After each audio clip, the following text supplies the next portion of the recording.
1951 Cessna 195.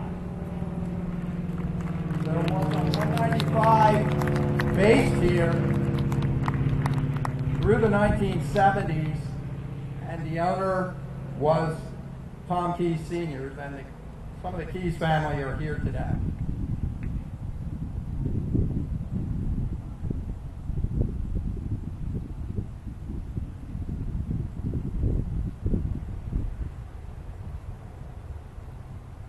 The next aircraft will be a Waco biplane trainer.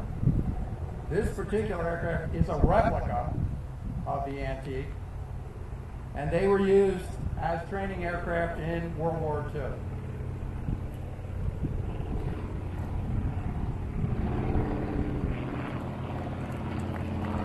Following the Waco is a 1946 Cessna 140, which was also Cessna's training aircraft in the late 40s and early 1950s.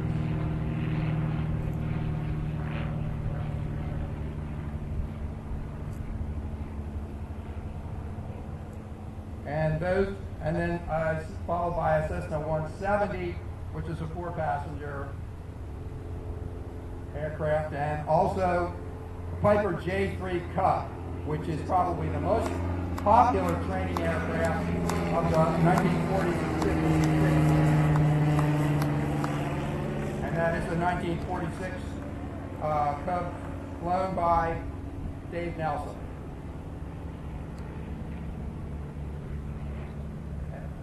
Both the 1946 140 and the 1951 Cessna 170s are complements of the flight school at Brandywine, and we are greatly appreciated.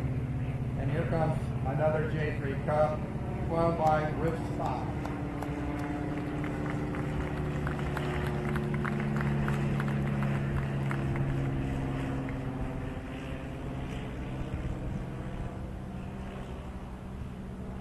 As they depart, they'll make a right turn and head back to Brandywine Airport. And that's pretty much our show for today.